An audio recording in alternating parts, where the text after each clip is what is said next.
It's not about us, it's all about you. Love and service, that's what we do. Concrete Cowboy. Concrete Cowboy. That's what we do. Hello, Utah. My name is Nathan Nelson, the Concrete Cowboy. Utah, I am so excited to share with you an amazing person that we have on Concrete Cowboy Utah's podcast. This podcast is special because I lost my father back in 2018, and I want to be able to create memories that will last a lifetime and create legacy for families and for kids that they can watch their dads or they can watch their mom or their sister, anybody, what they were able to create in this lifetime. And I'm all about creating memories. And I'm with a very special person today, and I'm absolutely 100. My heart is pounding right now. I am so honored that I have the piano guy, Al Vanderbeek, with me. And this is a man that has over 3.4 billion views on YouTube. Go look it up, Piano Guys. With a B, 1 billion views. We're going to talk about that. Also, he has sang in front of presidents. And I don't care if you're liberal, independent, Democratic, Republican. I don't care. We're not here to talk about politics, but anybody that can get in front of a president and be able to sing for, play for, I want to know about that. I don't care if it's Obama or if it's Trump. I just want to know what it's like to meet a president. Also, he is a songwriter, a music producer. He fills up the Energy Solutions building, packed house. I went there 3-4 years ago. I took my mom, over 20. Every seat in the house was a packed house, not one seat open. And when I went and I took my mom, talk about creating memories that will last a lifetime. My heart pounded. It was spiritual. It was fun, and it was a memory that's going to last forever. And I also want to share that I know because I've never had a man just openly talk about Jesus and talk about their God. And it's a very special, intimate deal to be able to do that. Also, I got the honor to get invited to a Super Bowl. And normally I would never step outside of my comfort zone. I always am the host, but Al invited me to do the Super Bowl at his house. Al invited me to have dinner with his family and my family. And I totally stepped out of my comfort zone, and I did that. I wasn't the host. I wasn't the big shot. I went to somebody else's house to do that, and I got taught a very valuable lesson. But I want to ask Al, I'm just going to start with, you're the Piano Guys, and you're an amazing person. When I don't get I feel something every time I'm next to you. I don't know why you're that kind of, you're special. You're special. I feel something when I'm next to you, and we just had an amazing prayer as well, and I'm grateful for that. I wanted to ask you right off the bat, let's talk about the Piano Guys. How did that get started? Well, first of all, thanks for having me here, brother. It's always good to be with you. I got a lot of stories that I wanted to share, particularly about you, but we'll get to them, I hope. I was part of the Piano Guys. I am not the piano guy. There's 3 other guys, and there are my true brothers as well, John Schmidt, Stephen Sharp Nelson, and Paul Anderson. And I guess just to back up a little bit, my whole life, my family, we were brought into music. At a certain age, I was about 10 years old. It was time to go to the music store with my dad and pick out my instrument. And I wanted to play the saxophone. I thought it sounded cool, it looked cool, and that was the instrument that I was ready to play. So 10 years old, go with my dad to the music store. We go through the front doors, and I started heading toward the brass section. And my dad said, "Where are you going, son?" I'm like, "I'm going to go get that saxophone." And he's like, "But the violins are this way." And I'm like, "The violins?" I'm like, "I'm sorry, but I thought those only girls play the violins." I'm like, "I want to play the saxophone, Dad." And he's like, "No." And then, like any good father would do, he's put his hand on my shoulder and he said, "Son, it would make your dad so proud if you played the violin." And I'm pretty sure that the violin is one of those instruments that will be played in heaven. So how could a 10-year-old son, say no to that? So I came home with the violin. Didn't like it, hated it, had to carry that case to school. Probably got made fun of, I don't remember, but I'm pretty sure I got teased. However, it opened my world to classical music. So again, our whole family, 7 siblings, we all sang together. We all played instruments. Just music was our thing, just like sports is for some people, dance or literature or public speaking or, our thing was music. So I was pretty convinced, this is my purpose in life, music. This is why God blessed me with these gifts, music. However, I wanted music for all of the worldly reasons. I wanted it so people knew my name, so they would cheer for me, so that I could go on the road and be famous and have that glamorous lifestyle. So I remember always just forcing that dream to happen. And there was a point in my life where that was more important to me than my relationship with God. And I did everything that I could to make it happen. And it seemed like when doors would open, they'd immediately get slammed in my face. And I kind of started getting a little bit of resentment towards God. Like, why did you give me this talent if you're not going to allow me to use it, right? So I had a 15-year break from the church. I'm a member of the Church of Jesus Christ of Latter-day Saints, and I went on a mission, went to Korea. Great experience. Everything up to that point was pretty much just did what my parents and leaders, wanted me to do. I had a great experience on my mission, and I came home and I was like, wow, this is a really tough religion to live by, and I'm not really convinced if I really have my whole heart into it.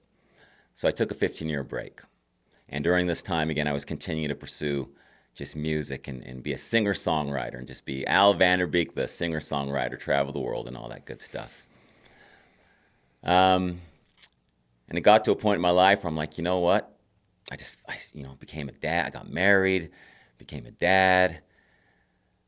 Around this time, my son was around 5 or 6, and he was starting to ask questions about God. He was starting to ask questions about, particularly I had a relative who committed suicide, and he asked questions about where does he go, what happened, and are we ever going to see him again? And then I realized that I wasn't bringing him up in an environment to where those questions that I had the answers to, he didn't have the answers to, and I had never had those conversations with him. So I decided to say, hey, you know what? I'm going to stop pursuing music. I'm going to focus on my relationship with God and with my wife and with my children. And then I got a job driving a forklift from 7 p.m. to 7 a.m. And I remember it was so strange to me because I wasn't doing music and I wasn't really doing a job that I loved, but I loved my job and I felt very content in life. And I thought it was really strange. And then one thing led to another. Woke up one morning, the Spirit told me, look over to your wife and say, let's go to church. Hadn't been to church in 15 years. I looked over to my wife and I said, hey, let's go to church. And she kind of looked at me with like a deer in headlights. She said,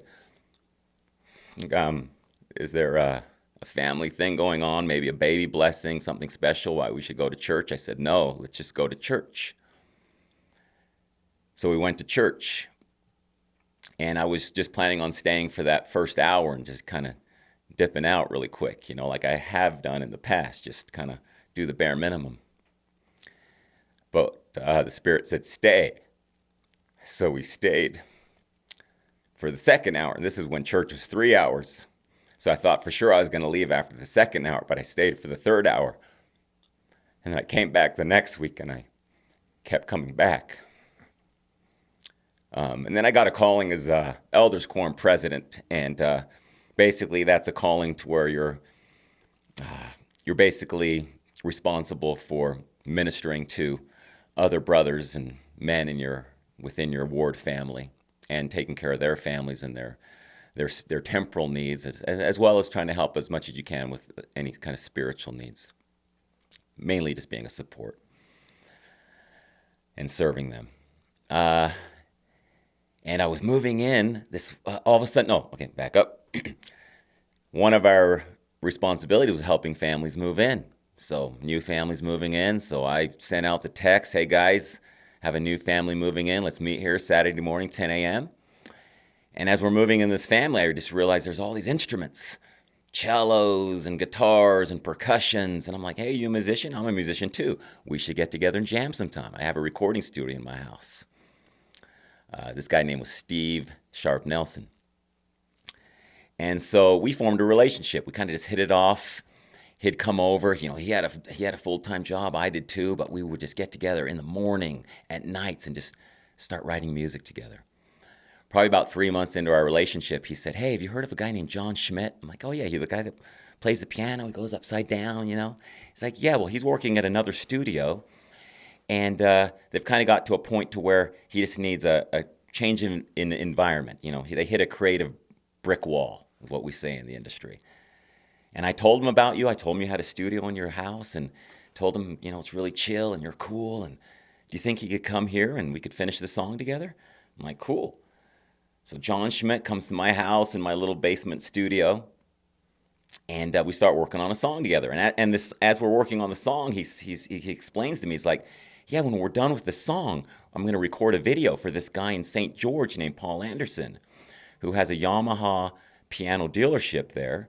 And he was just really tired of the conventional ways of advertising, like on billboards and radio and newspaper, and YouTube is like a big thing, and like Facebook, and he's going to harness the power of social media to advertise his piano and sell tons of pianos.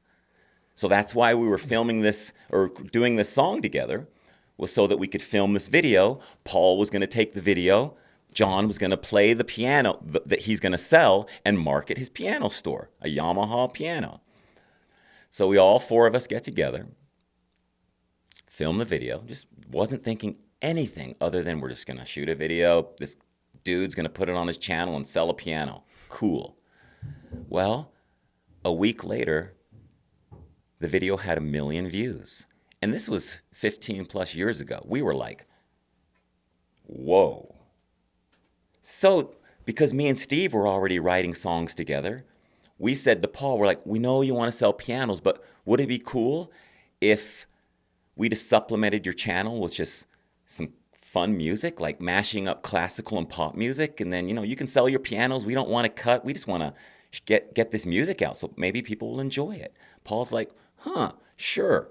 Remember, the channel's called The Piano Guys, and Stephen Sharp Nelson is a cellist. So we just thought, hey, let's just do it. Please. Okay, so the song that we were working on was called The Unaccompanied Cello Suite by Bach. It's one of his most popular compositions, right? However, we put our own little twist on it because it's only a cello, a solo cello, no other orchestra or any instrumentation. However, we added 7 other parts.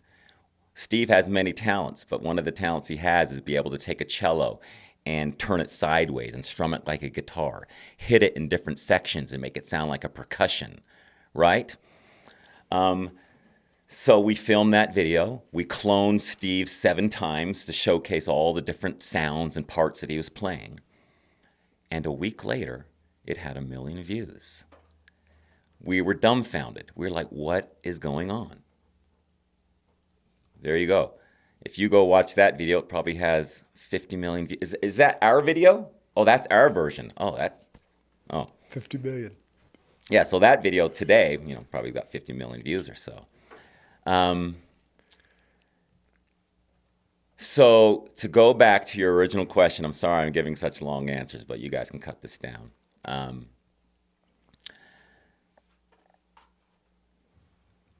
When I wanted the music to happen for me, again, I want it for all the wrong reasons. And so I was willing to say, hey, if music isn't my thing, I'm still going to use it to uplift and to bring joy to myself and to others. It's a gift that I know that is something special. I'm never going to throw it away, but if it's not the way I'm going to provide, that's fine. But then God, because he has such perfect love and perfect timing, by having Steve move into my neighborhood and come into my life, and then John, and then Paul, he said, hey, now I'm going to give you everything you wanted and make it way sweeter. And you'll be able to keep your family and your integrity. And the interesting thing is, 15 years down the road now, like you said, over 3 billion views. We got signed with Sony, toured the world, performed in all these amazing places, Carnegie Hall, Red Rocks, Royal Albert, filmed in front of the Christ Redeemer statue, Great Wall of China, in front of Chichen Itza. Just places when I'm talking to you about it, I just can't even really grasp the depth of how amazing it is that my life was so well orchestrated by God and directed by Him in every way. So we have all these accolades and all these things, and we never sold a piano. Like Paul never sold a piano. If you remember, his whole point was to make this channel to sell his pianos, and we didn't sell one. Instead, God said, I'm going to put you all together because I have a bigger purpose for you. And I think it's beautiful, and I think it's amazing. And I think when I think about it, which is pretty much all the time, I feel very humbled and I feel very grateful. That's incredible, Al. That is an incredible, incredible story. Wow. Let me ask you, when you guys got the contract for,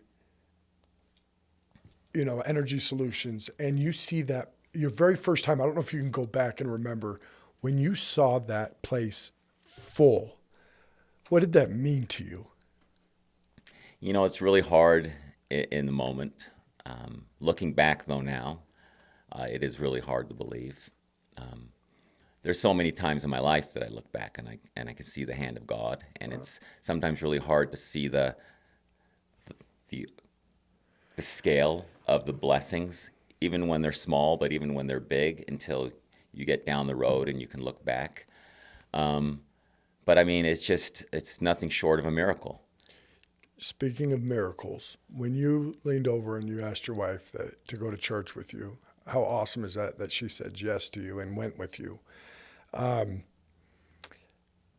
When you were having your journey, and I could relate to all the classes, I could relate to that. Your story I could relate to. But when you were going through your journey in church, what gave you, because I know what happened to me, but I wanted to ask you a question. When you knew you went back to church, you're away for 15 years, what miracle or what personally was happening to you that maybe you couldn't see right then, but looking back later, you're like, oh my goodness, or maybe you saw it right then. What miracles were you receiving when you were studying, learning, service, showing up Sunday, but bringing God in your life Monday through Sunday? How did you know that something is happening to Al by going? Well, I think it's just everything starts off as like a little flame, a little flicker. And as I continue to just do my best, just to show up and just to serve and love others, the flame got bigger and bigger, and it turned into a bonfire, right? And it was just undeniable.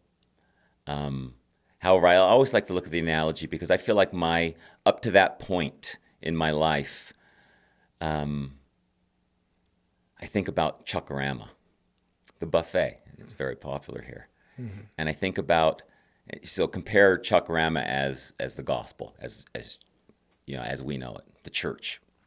You go into Chuckarama, and and they have a variety of foods, proteins, salads, desserts, drinks, just everything. But I go into Chuckarama, and I'm like, I want chicken wings and their scones. That's it. That's what I was doing in the gospel. I was going into the church, and I was just taking what I could understand, and I was taking what I felt like was the easiest just to kind of get by, and I wasn't being fed.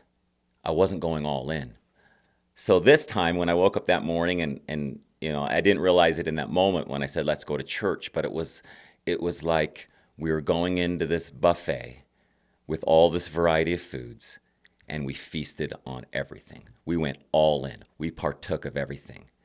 And as we started to feast, we became spiritually full. And it was satisfying. And I wanted more and more. And I wanted to keep going back. And so that's kind of how I look at my journey in the gospel. I got to ask you, when were you able to witness for yourself a miracle as you were going? Like just that change in you. Like when did you witness a miracle? Like you know that this was just something you couldn't do and something much bigger and greater than you got it done for you. Can you share a miracle with us? Geez, I just think it's just miracles. I think a lot of times we just think there's this one moment or there's just one big thing. But to me, it's just all these small things that just add up. And then you just know. Like you have a you have a new set of eyes. Your heart has been opened and changed. There's things that before you thought, there's no way I could give up that in my life, those people or these things. And you just do. And then you start look back like, oh my gosh, who am I? That's a miracle to me, right? All those things where you just before you just say, I'm always going to be hanging out with these people. I'm always going to be doing these things. There's nothing wrong with it. I'm always going to be out enjoying recreational activities on a Sunday. Then all of a sudden one day you're just like, no, I'd rather be in church. Let me ask you, Al, what has the Lord done for you that you could not do for yourself? Wow. What has the Lord done for me that I could not do for myself? Well, I think it's safe to say that I realize that everything good that has happened in my life, I just give credit to God. A lot of people say, oh, well, it's because you're a hard worker, because you have talent. I'm like, yeah, but I got that from God. Well, it's because you work and you put in the time. I'm like, well, yeah, but God is the one who opened the doors and gave me the opportunities, right? So there's not really anything there's not really one specific thing, because I don't feel like that I can take credit for anything that I've accomplished in my life without God. And a lot of people will say, come on. Yeah, I put in the time to study music and perfect, recording and composition. And when I say perfect, I mean try to be really good at it. I haven't perfected it, right? And surrounding myself with people who lift me and make me better, because there's nothing that I can look back on my life and I can say, I did that on my own. There are so many men and women and children that, when everybody is raised or gone to church and they all say, and y'all know that scripture or y'all know this story, there are so many men and women and children that do not know what people say you should know. How important it is to you with the relationship with the Lord, how important is that to you? But there's so many, I'm trying to say that there's so many men and women that don't have it, don't have what you have. They don't even know it exists out there.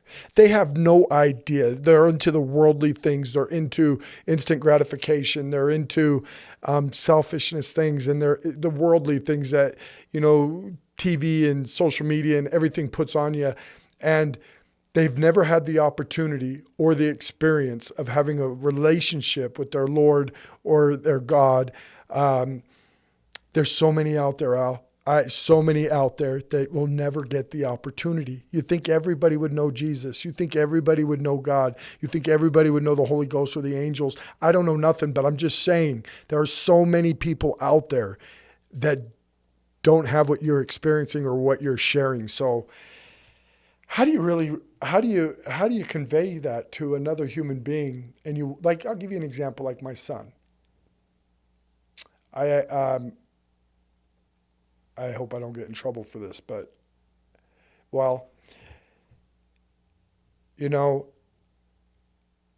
you ask a family member if they believe in the Lord, if they believe in Jesus, if they believe in God. And they say, I don't know. It's my father, it's my responsibility, my duty. And I can't do that for him. My father and my mom were great examples. I didn't receive till I was 39 and still receiving and still learning. And I've also witnessed people that don't have Jesus in their life, and I see turmoil, I see chaos. I've experienced all of that, but I watch them and they don't have that. They don't have it. They don't have that personal relationship. When there's chaos, you can be in peace. How do you explain to somebody, like through your experience, having the Lord in your life and what it's done for you? I'm not even probably conveying this right. The words are so difficult. I get what you're saying. Okay, so how could you share that with somebody that you love so much and they're missing out on so much? Over the years, a lot of people have asked, not just me, but the piano guys, like, how do I get my kid to practice his instrument? Like, you guys must be really good at it because, you guys are professional musicians. You do this for a living. You have all these videos and all these views. Give us some advice. And I'm like, it's really not like that, I mean, just because I play an instrument and I have instruments all over and all these opportunities for my kids to play, they're not really into it. Actually, they're going the opposite. Like, they don't even want to do what I do. And I saw that.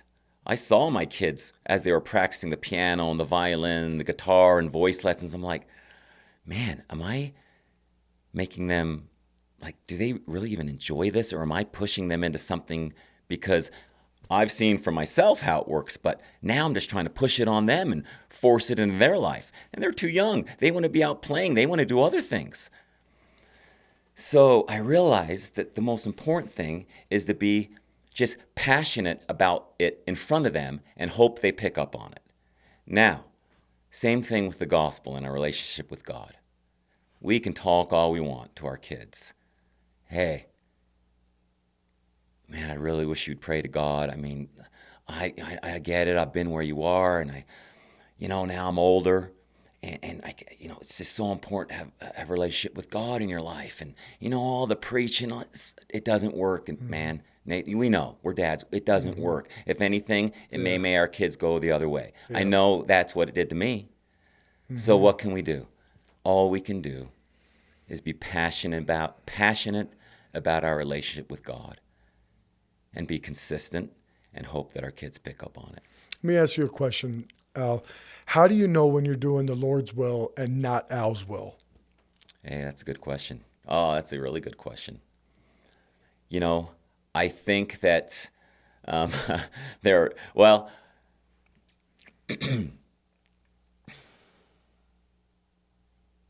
thought about this many times. And I think there's a point in our life, and I think this is kind of, at least for me, we always hear how, we should become like a little child, meek and humble with unconditional love and not judging others and become one with God.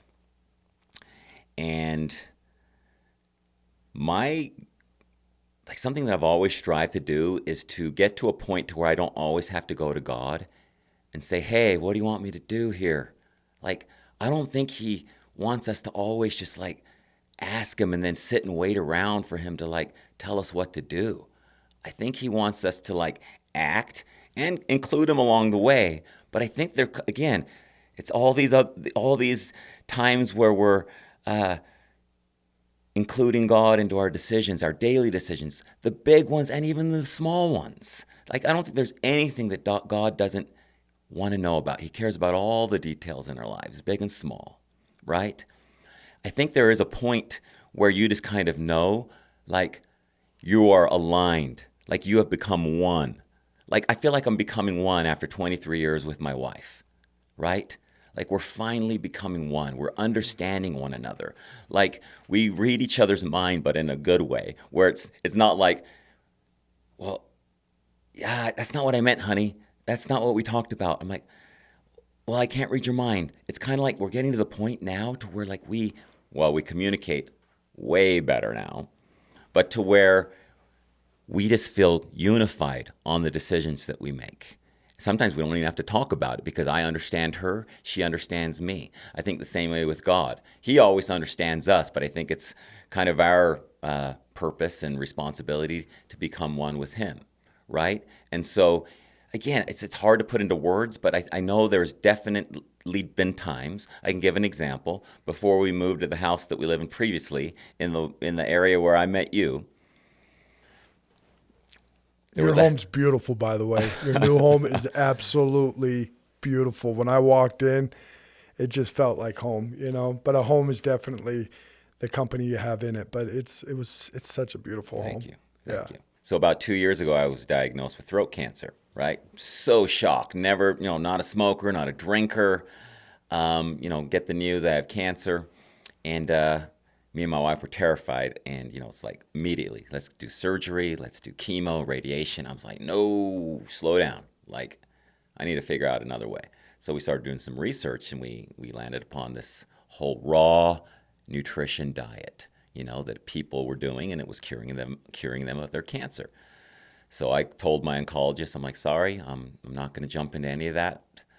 I'm going to focus on my nutrition. And he looked at me in the eye and he said, no amount of nutrition is going to save you. This is the real deal.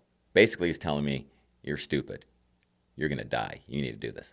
However, we were praying to God and we felt inspired to do this nutrition program. So we're doing this for 6 months. Raw vegetables, 3 to 4 times a day, juicing up to 5 pounds of carrot juice, drinking it every single day.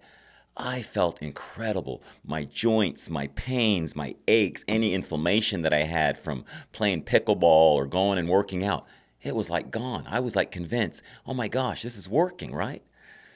So my wife's like, honey, I know you're feeling amazing, but let's just go get another scan and see if it's actually shrinking the tumor. So I'm like, I don't think we need to because I feel amazing. It's working. And God told us to do this.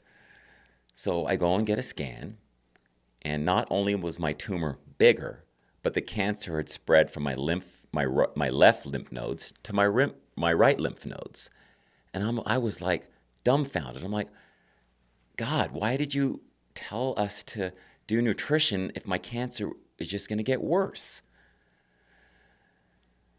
So we started treatments. Radiation 5 days a week, chemo 1 day a week. I'm not going to go into detail of what it did to me and my body. I'm still here. I beat the thing.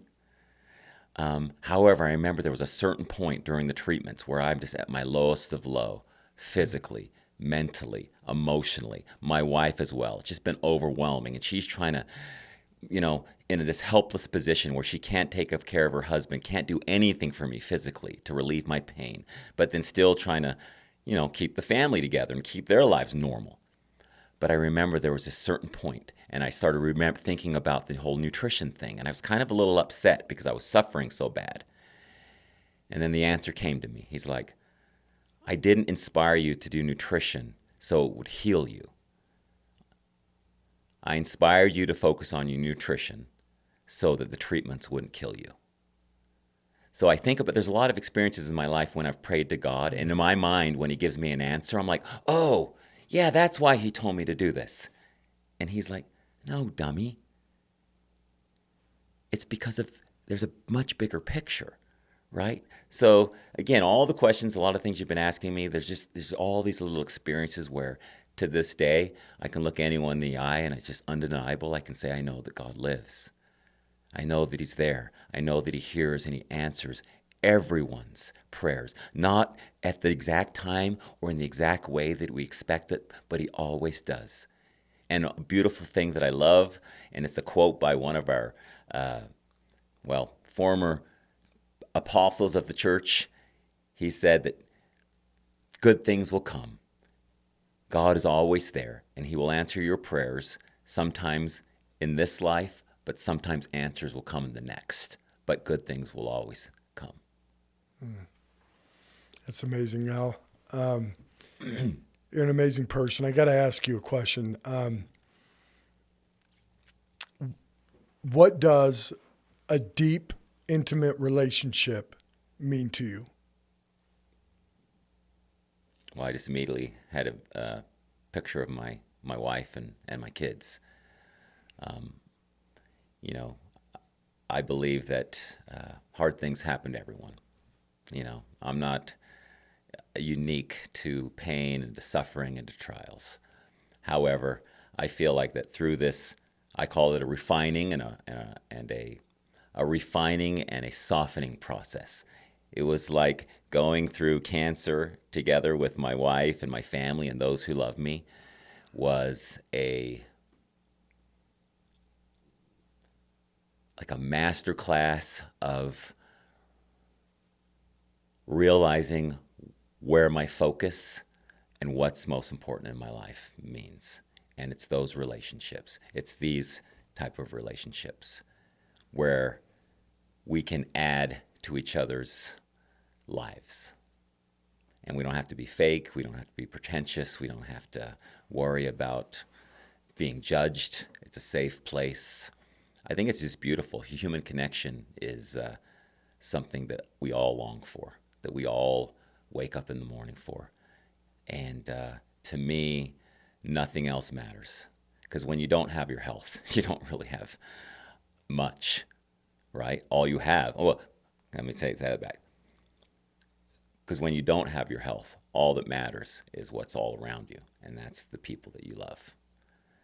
And that's when your eyes really get open to why God put us down on this earth in the first place, was to connect with one another and to build these relationships that aren't only for this life, but I believe, I don't know, but I believe and I hope that they will continue into the next life. And that's what keeps me going every day.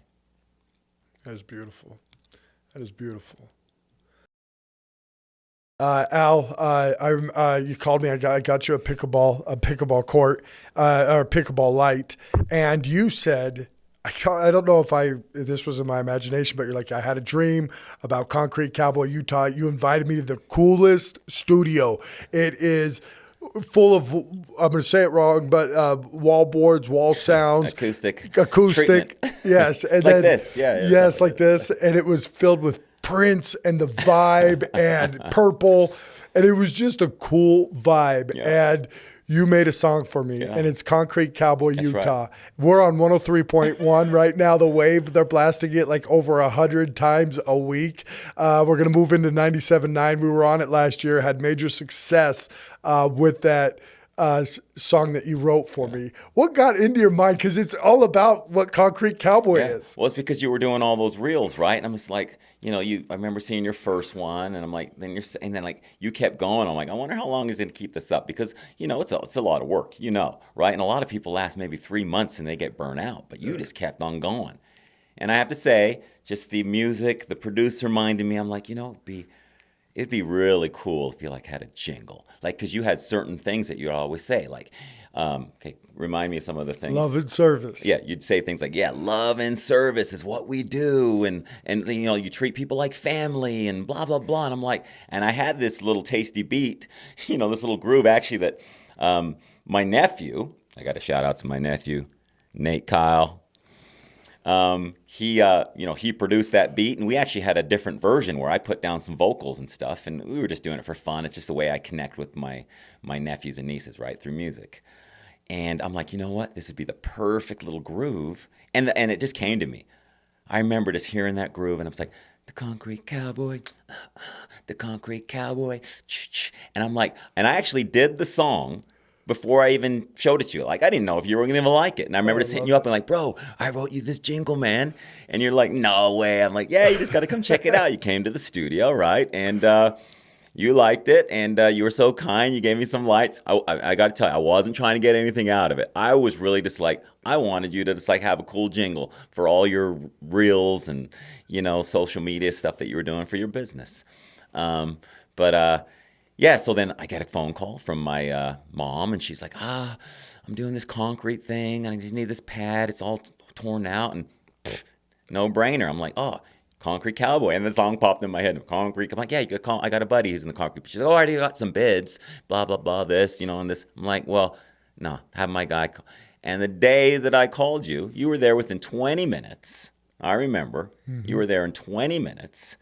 I met you there at my mom's house, and you did your thing, and she could just tell that you were an honest and a decent guy. And I told you can trust this guy. He's not going to gouge you because you live on the east side. He's going to tell you exactly what he's doing. And of course you did. You measured it out. You put in the numbers, and you gave her the numbers. And she's like, Good. When can you get started? Right? And you did an amazing, beautiful job. I went there just last week. And I mean, I don't know a lot about concrete, but I know when something's done with quality work, and that's exactly what it is. So do you approve of Concrete Cowboy, Heck, Utah's oh, yeah. concrete? Oh, yeah. Okay, I'm going to look at this camera now. This guy right here is the real deal. He's an honest man. I will personally endorse Nathan Nelson, a.k.a. the Concrete Cowboy, to take care of you and to be honest and to be fair. And I think most importantly, to have a job that's going to last longer than your house is. So hit this guy up. Thank you so much, Al. This has been fun. Hey, you can Venmo me now, like $20.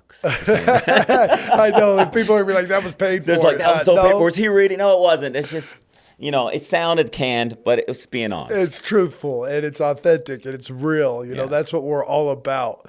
Al, I just want to thank you. It's been a great honor to have you be on the Concrete Cowboy Utah podcast. And it's honorable to just be real and honest and authentic and to talk to another guy about his legacy and what he's building and what he's doing for his family.